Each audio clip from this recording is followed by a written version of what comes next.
Tom Laskowski with Midwest Native Skills, and this is our every other Thursday live broadcast.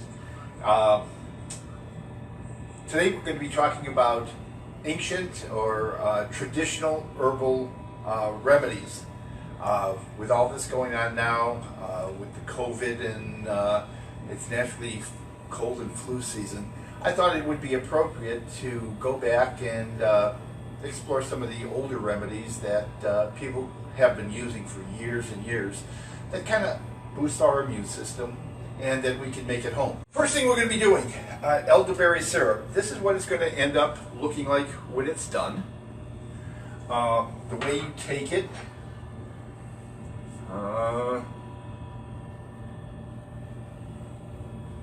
pour too much, and every morning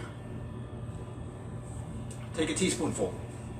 Now this is just a precautionary thing. If I feel a cold or flu coming on, I take 3 to 5 teaspoons a day of the elderberry syrup.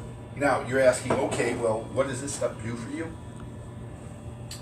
Oh, by the way, if you want these recipes, Wendy is going to be putting links on my Facebook page. Now, these links, they're actually on our website page, but only you can get to them. You can share them with your friends and all, but because you're watching this live broadcast, we're kind of making them exclusive just for you guys out there. So share them with your friends, share them with your family, but if you try to get to them any other way, you're going to need these links that Wendy's putting up. Megan has joined us. Megan, welcome. And Wendy appears to be addicted to elderberry syrup. Okay, it does have honey in it. It doesn't taste quite as sweet as you think it would, but we'll go over this. Welcome, Megan. Okay, some of the things, and you're going to read this when you download this, the recipe, but it's boost your immune system, fights against bacterial infection and viral infections. So we have this COVID-19 kind of covered on this. Reduces the symptoms and duration of colds and flu. Helps clear sinuses, sinus infections. And this time of year, we all know that's an issue for some of us. Anti-inflammatory properties. So again, it has anti-carcinogenic properties. Hopefully we don't have any of those, but it's always good to be aware of that. Eases symptoms of allergies, high in antioxidants, and high in vitamin A, which makes it great for healthy skin. Healthy skin this time of year is tough because everything's so dry. We want to keep our skin hydrated. Now, along with taking these, we all know to be healthy, you should be drinking a gallon of water a day, getting a lot of sleep and all that. So this is going to be augmenting the things that we already know how to do. So, okay, how do you make this stuff? Pretty simple. You take, let me see here, hot. You need elderberries. These are elderberries that I collected earlier this year and dried. If you didn't dry your elderberries, again, Wendy's going to put up a list of places where you can get dried elderberries. The price of them, they're going to go per pound anywhere from maybe $20 to $30 for a pound. A pound's a lot. It's going to make you a whole lot of syrup, so you can give it away as Christmas presents and all. But this is what the elderberries are going to look like when they're dried. I don't know if you can see this or not. But they're pretty small when they're dried. Hold on. See them? Yeah, they are small. Okay. Okay. So, okay, basically I'm following the recipe.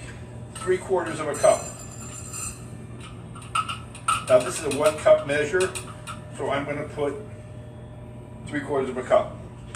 Again, the recipe is good rules of thumb. Once you make it according to the recipe, if you like more of an elderberry taste, you can jack that up to maybe 1 cup. 3 cups of water. Now, I would use filtered water. Here we have a filter on our tap water. Did you dry your berries, honey, in the sun or in the oven? I use the dehydrator. we have a Harvest Made dehydrator, and with that, I recommend using. They have a plastic flat tray that you can make fruit roll-ups. I use it. I take applesauce on there and I spread the applesauce and dehydrate that. It's great for going on a trip. But I use that because the elderberries, you saw, they're going to when they dehydrate, they get really tiny, and it only took about 12 hours, maybe a little longer. They dehydrate them. What I also do, which is I like to do things overkill. When I put them in a jar like this, we also have a vacuum sealer. So if I'm dehydrating these in June, our Food Saver has a fitting that goes over this, and you can suck all the air out of this. So I not only dehydrate them, I vacuum seal them right in these mason jars. And of course, as I always say, label them what they are. And what I didn't do with this, which I should have put the date. Anisia would like to know if you can make it with the elderberries that haven't been dried. Yes, you can. If you're doing that, you're going to use twice as much of the elderberries. Just like when we're doing plants, whenever you're using a fresh plant, use twice as much as the dried plant. Same thing goes here. So if you want to make this syrup in June, when you have fresh elderberries, same thing, same recipe. Substitute the dried elderberries for fresh, use twice as much. Okay, so we have the elderberries, we have the water in there, pretty simple. It says dried cinnamon. I like using cinnamon sticks. Get a whole cinnamon stick. Drop it in there. Okay, ginger. Recipe says fresh ginger or 1 teaspoon of dry ginger. I like to use fresh always, but you can take your ginger and take a knife and slice it. I love gadgets. Anybody that knows me knows I love gadgets. We have this mandolin here, and you have to be careful with it because it can take the tip of the finger off, but it makes slices nice and neat. So I have my piece of ginger here. And what you do is you just take this, go up and down like this, and it says 1 teaspoon of dry ginger. You can see as I'm going up and down, all the slices are coming down pretty uniform. Here's how I'm doing this. And I'm just estimating that that's about, well, that's probably more than a teaspoonful. But it's close enough. And that's it. The other thing we're going to be using is honey, but that's after we put it on the stove. So we're going to take this, we're going to put it on the stove.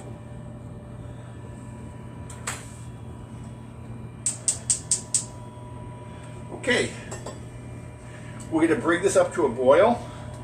Once it's boiling, we're going to knock it down to a simmer. Let it simmer for about 45 minutes. We want this to reduce to about half. And I'm going to get to do something now which I always wanted to do on TV. You know how they pull stuff out. Okay, so we're going to do this, this. Voila, 45 minutes have gone, and we have this here.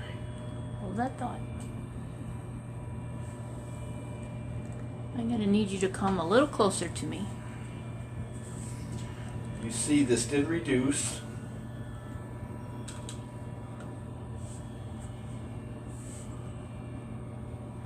It's very dark. It's a dark syrup. Alrighty. They get the idea. So now what we do, pretty simple. I have a cup, strainer. Try to do this backhanded.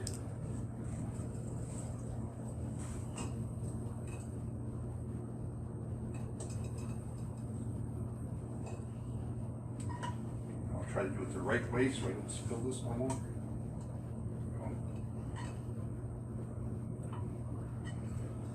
I had this on a little bit longer than I should have on the heat, so it reduced a little more than probably I wanted it to.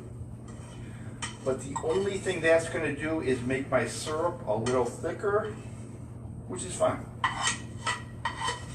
Remember, I'm still going to be adding honey to this, so this is a really concentrated form of the elderberry syrup. Now what I do, and they say you have to really press this down. Try not to get this on your countertop. This elderberry will stain. Mm-hmm. You don't want to do that. Uh-huh. Okay, so we're going to keep pressing this. There's a lot still left in here. And again, I don't want to take too much time. I'm just watching you press this down. Okay, I could press this more, but like I said, I don't want to take a lot of time. And now we have this. It's not real thick syrup, but it's a little thicker. It reduced down from 3 cups to this. Now we would add our 1 cup of... Set that on the counter for a second. Okay.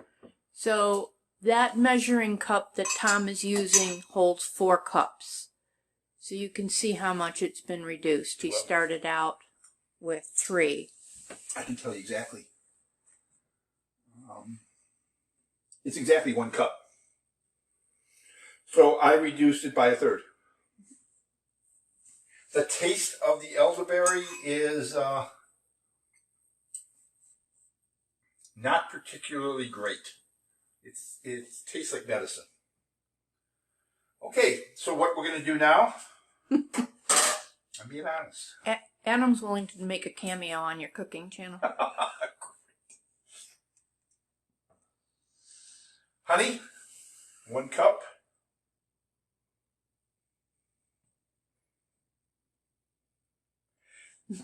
Again, try to get honey from a local beekeeper. If you're getting it from the store, a supermarket, it's probably coming in from South America or China. It's got all kind of stuff that we don't even want to talk about. So this isn't only to support your local beekeeper, it's to keep you healthy. Okay, we're adding 1 cup of honey to this.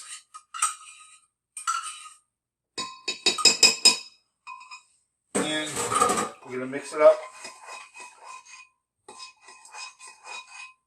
The honey will melt in there. And that's our elderberry syrup.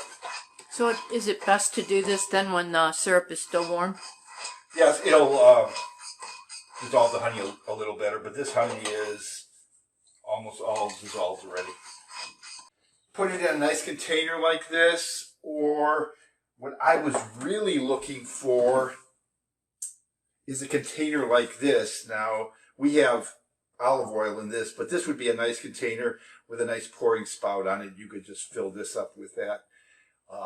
But again, a teaspoon a day. If you were getting sick, you can jack that up to a tablespoon a day. If you were starting to get sick, if you were actually sick, I would do 3 to 5 tablespoons a day. So that's the elderberry. Okay, let's get this on the side. Any questions on the elderberry syrup? I take it no one out there has made any of it. I don't know. Wendy seems to be consuming a lot of it. Wendy, are you buying it or making it? Wendy wants to know if it has to be refrigerated. It should be, yes.